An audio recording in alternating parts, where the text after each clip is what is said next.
Did y'all see the video of the guy that posted if all black women stopped buying hair care products for 30 days, the impact that it would have on the world? So imagine this, if black women across the world stopped buying hair products for just 1 month. So starting September 1st at 12:01 a.m., this is what we're going to do.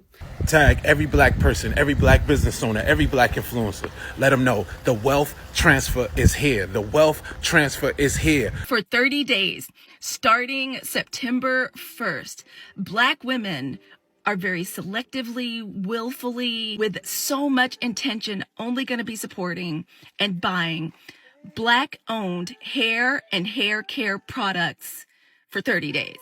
I'm excited. You know why? First of all, for me, this is the best. I think this is the best way for black women of the 92% to do our activism and our protesting right now. The economic protest. We all know the number, right?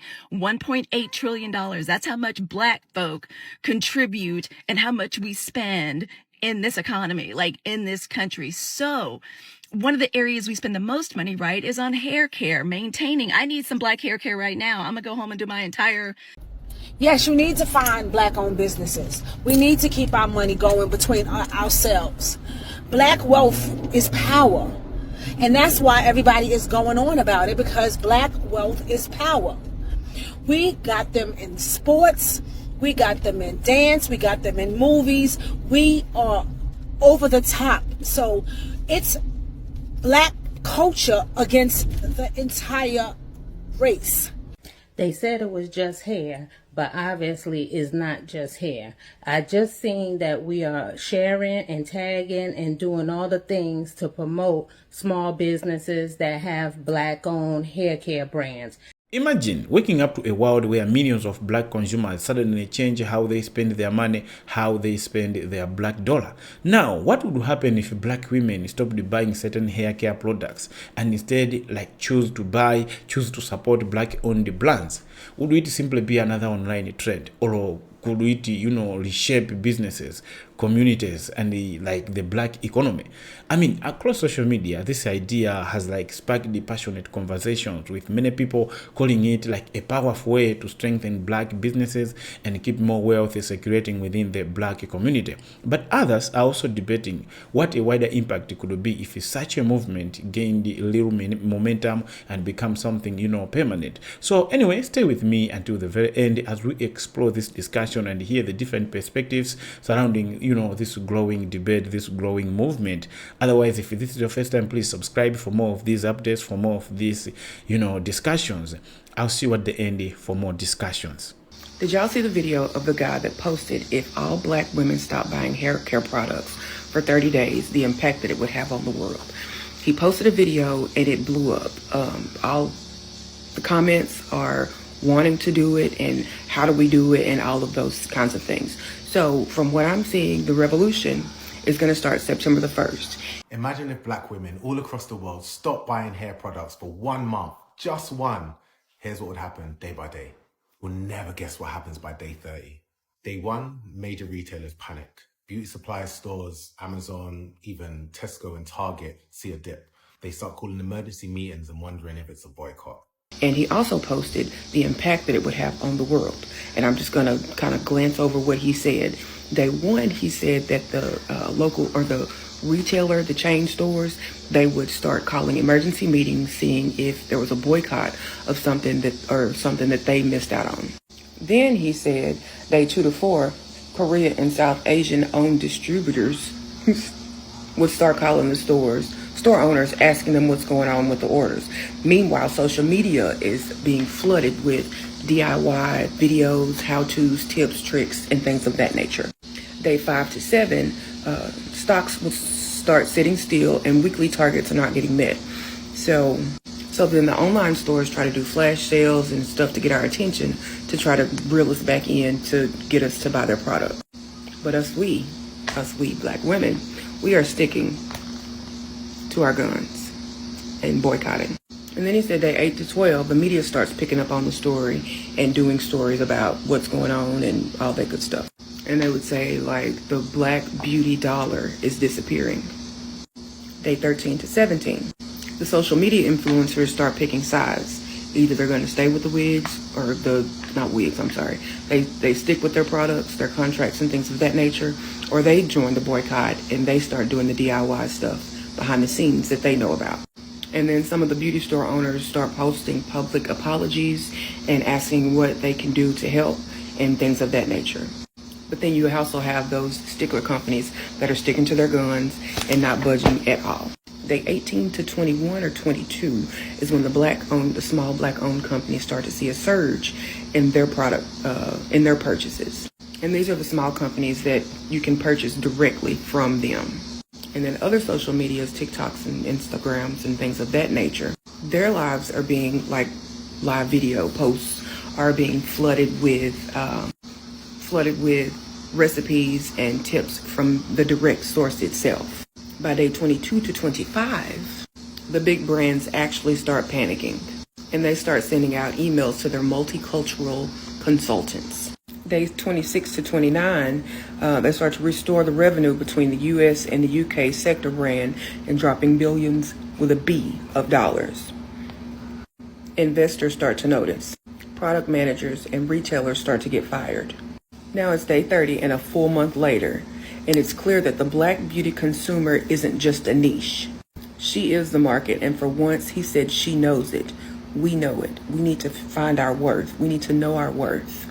We talk about our power and our worth, but if we actually decide to use it, it would purely be game over for anybody else. And then he said, we decode the myth and we don't clap for crumbs. So, September the 1st is the day that we're supposed to start. I'm going to post his name so you can go look at the video yourself because I messed up about a whole bunch of stuff in the video. But it's a great idea. It's a great concept. It's a great cause. It's a great purpose. Go look at it, like it, share it, and get behind the cause. They said it was just hair, but obviously it's not just hair. I just seen that we are sharing and tagging and doing all the things to promote small businesses that have black-owned hair care brands, and I'm one of them.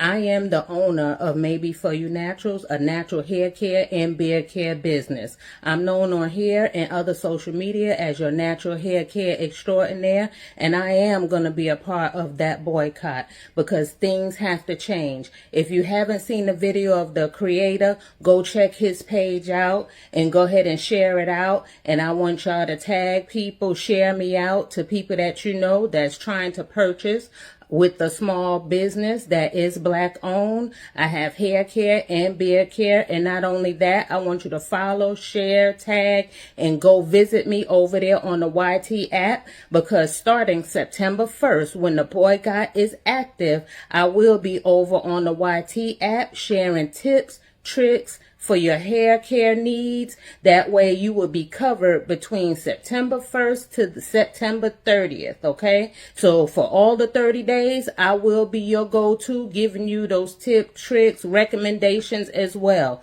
So go follow me. Everything is in the bio on the YT app. We're starting September 1st. That way you know how to care for your hair through those 30 days.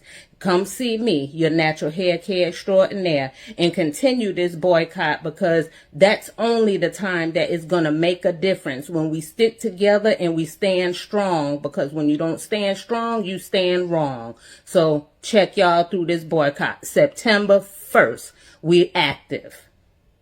I am just coming out of Sally's. I knew exactly what I needed to get, but I was looking at some of the black hair care products and I got excited, y'all. Like, I'm excited for what we're about to do. Y'all know it's official.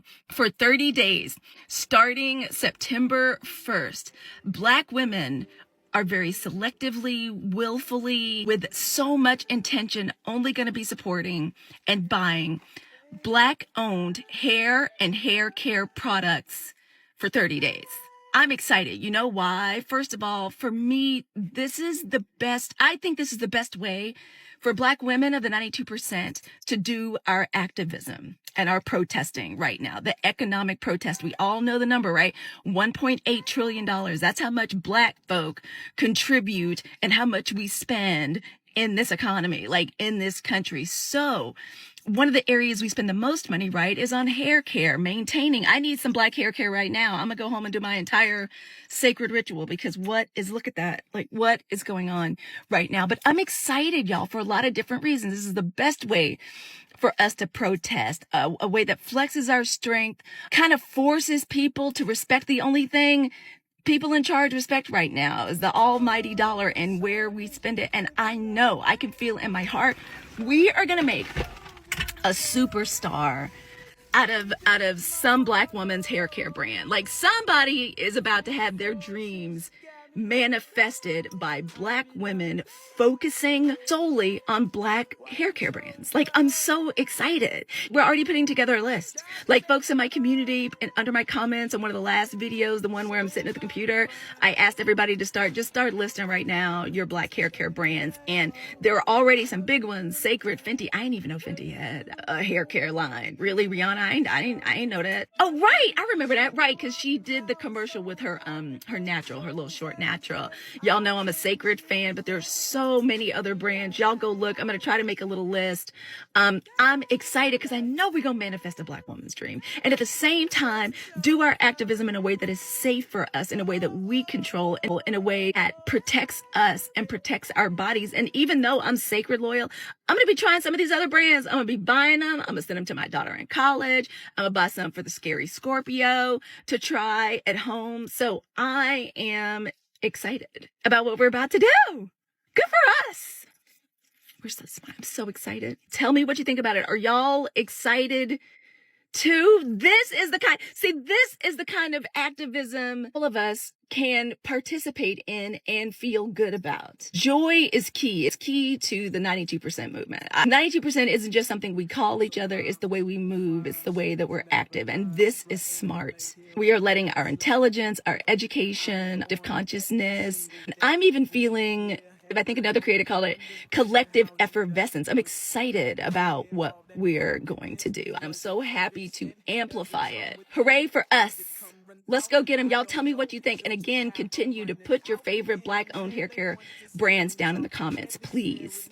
All the money I'm saving, not buying from these other brands, I'm so happy to shower down on black-owned hair care brands. I know 80% of which must be owned and founded by black women. Let's do this. I'm so excited, and happy Friday. I saw this video and this is such a great idea. It came from @DelWBoy. So imagine this, if black women across the world stopped buying hair products for just 1 month. So starting September 1st at 12:01 a.m., this is what we're going to do. This is what's going to happen. In days, beauty retailers will panic, beauty supply shelves will stay full, social media floods with DIY hair care tips, and by day 30, the industry will know we are the market. So this is the question. Will you join in a no-buy month? Repost. And when you do, put no-buy month. Make sure to save this so you remember. Drop your thoughts in the comments. Like this video and stay in touch with me for more good things.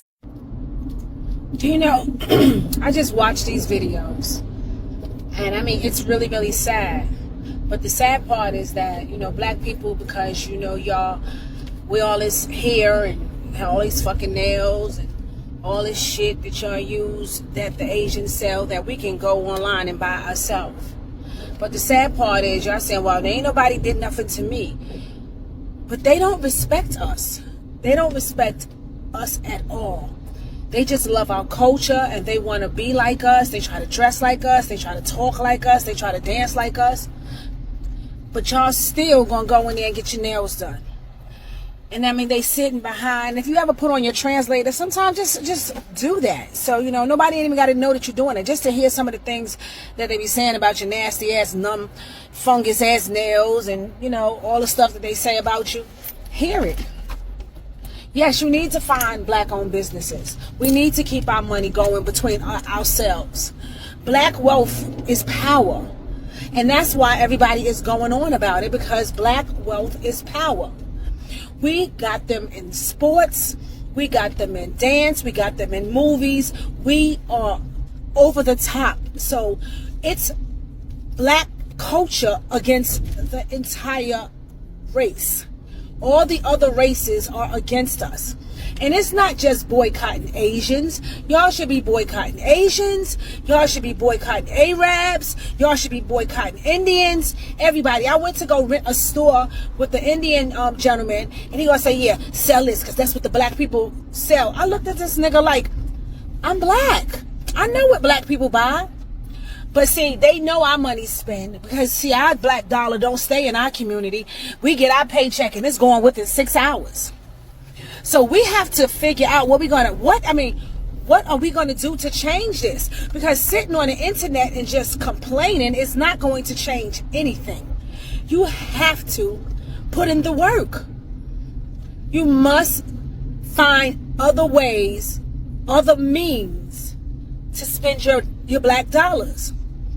If your culture really means something to you, then prove it.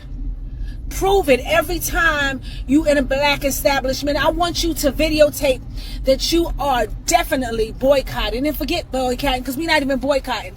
This is going to be a way of life. This is going to be our new way of living. So I need you guys to get on the ball and stop with the bullshit, because you love your Vietnams. And I love mine too, my Cambodian lady. I love her. But you know what? I'm with my people, because we are all we got. I just wish we stopped tearing each other down and get some black unity. We powerful when we come together. We get things done when we come together. So do it. This is a transfer of wealth. That's all this is. It's not a boycott. This is going to be a way of living, a transfer of wealth. Because the one woman said, y'all always going to be in poverty. I don't understand. Like, I go to the projects, and the black people that so-called say that live in the projects is in poverty. Them niggas live better than people who actually work. You know, so guys, do yourself a favor and let's transfer the wealth to our people, and let's try to figure out a way. The people who don't have businesses, let's find out a way to get LLCs and start our own businesses. We need our own black supermarkets. We need our own black corner stores. We need our own black liquor stores. We need our own black Chinese restaurants. We need that for ourselves. This is the only way that we're going to make it. Tag every black person, every black business owner, every black influencer. Let them know the wealth transfer is here. The wealth transfer is here. Why? Because we got our own space, our own platform, our own kingdom now. TheBlackTube.com. TheBlackTube.com. TheBlackTube.com. What does it mean? It means we no longer have to settle. We no longer have to accept being treated less than. We no longer have to accept the racism. We no longer have to accept being underpaid. We no longer have to accept the crumbs that they've been giving us. We no longer have to act like we like being on these platforms when we know we don't like being on these platforms. We are simply using these platforms because we are trying to further ourselves. We're trying to further our people, further our families. But they don't want us. They've shown that they don't want us based on how they treat us. So guess what? We got our own kingdom now, TheBlackTube.com. And you get paid for everything you do. Paid to like, dislike, comment, upload, pay to watch. You get paid to watch. Imagine watching something that you was going to watch anyway, but you get paid to watch. Where else they do that? TheBlackTube.com. And guess what? Every single time you refer somebody, you get paid to refer people. And if there's a campaign, you get paid when you participate in the campaign. You get paid on the BlackTube. We got our own, y'all. It's our time. Leave them behind. Let's leave them in the dust. It's our time. Welcome back, brothers and sisters. Now, when you look at the conversation happening on social media, there's one thing that becomes so obvious, so clear. You see, many black people are searching for practical ways, tangible means, effective ways to strengthen black-owned businesses and to keep more money circulating within their own communities, more dollars circulating within the black, community. Now, we have seen more efforts from black people. We have seen different campaigns, from promoting directors of black-owned businesses to encouraging people to shop more intentionally and to supporting local entrepreneurs. Now, whether every idea succeeds or not, the common goal behind many of these discussions is the same, like finding long-term economic solutions through collective, action in a black community, rather than simply talking about the problems that, the black community normally like encounter. So let's discuss about themes that are being discussed in this video, the points, that can be like the take-home messages. There is this theme number 1, economic power through spending. Now, let's talk about it. You see, the biggest message throughout this video is that spending power, really matters. It's not something that should be taken for granted. And where people choose to spend their money, their black money, can influence businesses in a major way. So, in the video, several speakers argue that black consumers already contribute billions of dollars to the economy every year. So, instead of allowing that money to leave the community immediately, and maybe forever, they believe more of it should be directed toward, black-owned businesses, so it stays within the black community. I mean, the idea isn't just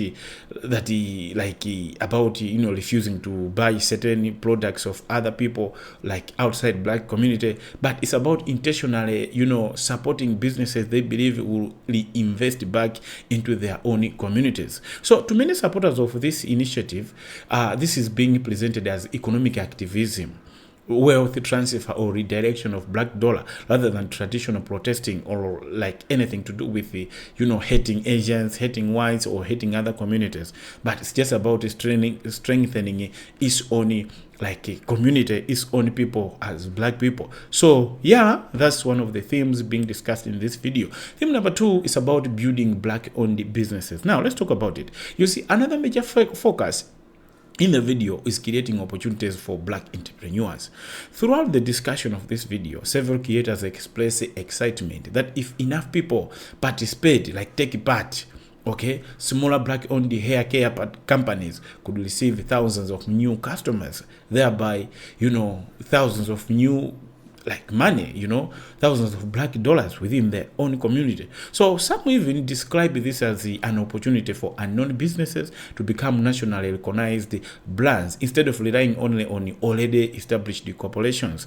Supporters believe this movement could help new entrepreneurs grow, at least have more customers, be exposed to more people, create jobs, and inspire, more people to launch businesses of their own. So whether those expectations becomes reality, it's still something that remains to be seen. But that hope is repeated throughout the conversation, and it's always good to be hopeful and to have different initiatives to make sure that your community is powerful enough. Now, the theme number 3 is unity and collective action. Let's talk about it. I noted this. You see, another point raised again and again is about unity in this video. Now, many speakers argue that individual spending decisions may not be seen to be so powerful by themselves. No, but when millions of people make similar choices at the same time, collectively, collective action, the overall impact could become much more noticeable. That's why so many people so many of them encourage sharing information, tagging friends, promoting black-owned brands, and helping others discover businesses they may have never heard of before within the black community.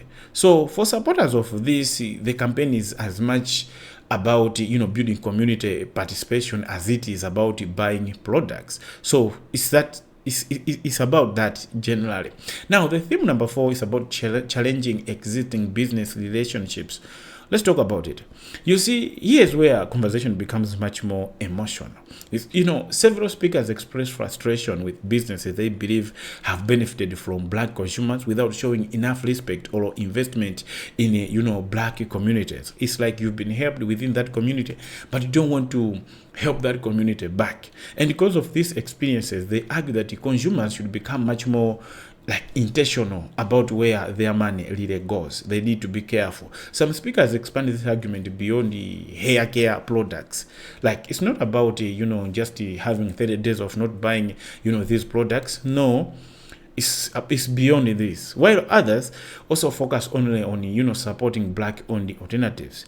These opinions reflect the views expressed in the video, not necessarily in this video, but in the in different perspectives of black people, and show why the discussion has generated so much debate online, especially on TikTok. So yeah, let's finish with theme number 5. It's about creating a long-term economic mindset, because things can happen, things can start, but for it to be ongoing, to be forever, to be something so established, it's not that easy. Okay, so let's talk about it. You see, finally, many participants say this shouldn't simply be viewed as a temporary challenge, like something which is just like emotional. Okay, it shouldn't be like out of, oh, these Asians are doing this to us, let's boycott them. No, it has to be something, permanent, not just something that can be temporary. So instead, they describe it as the beginning of different way of thinking about spending money, about how they can make decisions about the black dollar rather than making purchasing decisions out of habit. They encourage consumers to research ownership, discover new black-owned businesses, and cautiously support entrepreneurs within their communities whenever possible. You need to take time to ensure before you pay for that product, make sure who is exactly the owner behind that business. It may be there is on the counter there is a black person selling, but what if this black person is only the employee and the owner behind is an Asian? Like somebody pointed out that these Asians are starting to employ black people, so that when black people go and see there are only black people there, they will shop. Not only there are Asians behind this, just the way to trick black people. So it's about that. And whether people agree or they don't agree with every argument being made in this video, but I think there's one thing which is undeniable, which is clear. This conversation is much bigger than hair care products. Supporters see it as a broader discussion about ownership, about economic independence, about economic power, entrepreneurship, and the role consumer spending can play in shaping communities, in demanding respect. Because black people are also using this to demand respect. Like no, you cannot just need our money, yet you don't consider us as people. So, as a way to say no, we are beyond money, we are people. That's the way they are doing it. And judging by the growing number of people joining these conversations online, I think it's clear that this debate is not disappearing anytime soon. So if anything rises up, we'll try to update you. But for now, let's discuss in the comment section. What do you think? What's your take on this? What exactly is supposed to be done for every movement to be permanent? See you next time, and I'm proud of you.